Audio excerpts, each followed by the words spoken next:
to abolish. What do you mean? It's in my notes. I have to have time. Okay, I got little red letters. We got so much to talk about here. So now for the text critical issue. And this is a smoking gun.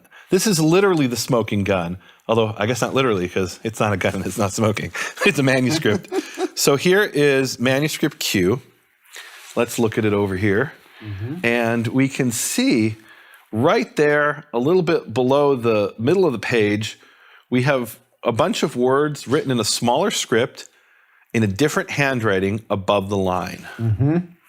And what are those 4 words? They're the 4 words, and the prophets I did not come to abolish. Wow. So what is that? Why are they written above the line?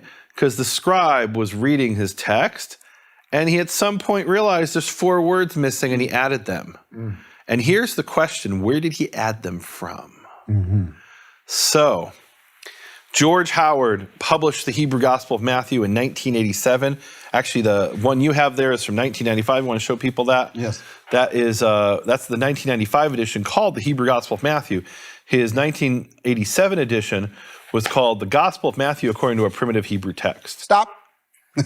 I decided in preparation. You still have that? I decided in preparation for the next 3 episodes Wow. to bring the Gospel of Matthew according to a primitive Hebrew text, which, folks, I want to say to you, I received this in the mail. You remember the mail? Nehemia? What we call snail mail in my generation. I want to set the stage because this is really important. So Nehemia says to me, hey, listen, I'd like to study with you the Hebrew Gospel of Matthew. I'm going to send you a text. And so tell me the process that you had to go through to send me this. So they had this at the... What year was it? 20, 15, 18 years ago? Wow. It would have been 2003 or 2. And by the way, remember. let me just say something. In episode 19, I have something that he wrote. I'm going to ask him to actually say it's pretty amazing. You know, is it in there? Yes. You're kidding me. All right. Anyway, go ahead. I hope I'll be able to read my own handwriting. So I was studying at Hebrew University at the time at the Mount Scopus campus in Jerusalem, and I was doing the research on this topic, and they had the copy of that book. They actually didn't have the 1995 edition at the time. They had the 1987 edition. Which you liked the title better. You liked it was a much more academic title. Let's say the Hebrew Gospel of Matthew, that was marketing. According to a primitive Hebrew text. The Gospel of Matthew according to a primitive Hebrew text is that's a very academic title. And there are some differences. Oh, absolutely. Oh, they're completely different. Yeah. Well, the body of the text isn't completely different, but his introduction is different. What he did in the 95 edition, if I remember correctly, is he took a bunch of journal articles, slapped them together, and put them as an intro to his book. And in 87, what he had done is he gave his own introduction, actually. It was a lot more detailed and I found more interesting. So what I did is I went to the basement of Mount Scopus library, the main library, and I photocopied the book. Yeah. And because you couldn't buy it anywhere that I could find. And then I had it spiral bound with that like plastic spiral kind of thing they did back then in Jerusalem. I don't know if they still do that. And I sent it to you in the snail mail.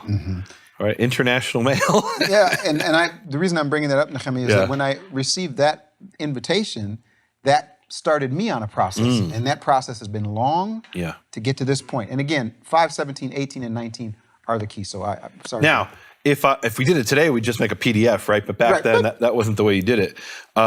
So in this book, the Gospel of Matthew according to a primitive Hebrew text, George Howard hypothesizes, he suggests that there was a process where the text was very different from the Greek, and over time it was modified to match the Greek. What we are looking at right here on the screen is the smoking gun that proves Howard's hypothesis. Wow. So we have there the 4 words written above the line, and it gets better. So these 4 words were written above the line, and in all of the manuscripts from the A group, those words appear, but in all the other manuscripts, they're not written above the line, they're in the body of the text. And what that means is the next time they copied this, they copied those words into the body of the text. Now, we've got to ask a very important question. How do we know that they copied those words into the body of the text from above the line? Maybe they were in the body of the text in all the other A group manuscripts, and then in one of them they left it out, so they came and they fixed it, right? And they added it above the line. That's always a possibility.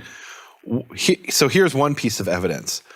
it seems that in every place where there's writing above the line, so far as I've been able to see so far, and if I find different, I'll share with the people. But in several instances, whenever there's writing above the line in manuscript Q, and there's a lot of places in manuscript Q where there's writing above the line, in those very same places, those words are missing from the B group, right? So it seems that manuscript Q is that link, the missing link between, there's a bunch of words that are not in the text in the B group, and then the A group, they're in the text, and in Q, they're written above the line. Now, certainly you're going to tell me this, Nehemia. You did that on purpose. You purposely titled that manuscript Q, because all through my seminary, all through my studies, we always talked about Q. There's Q. Q is the thing that's missing. But is this just... so Q in New Testament studies is the source. Right. It's a complete coincidence. God incidence. Oh, God incidence, sure. Okay. I don't know. Yeah. So the reason I called it Q is that Howard listed his manuscripts A, B, C, D, E, F, G, H.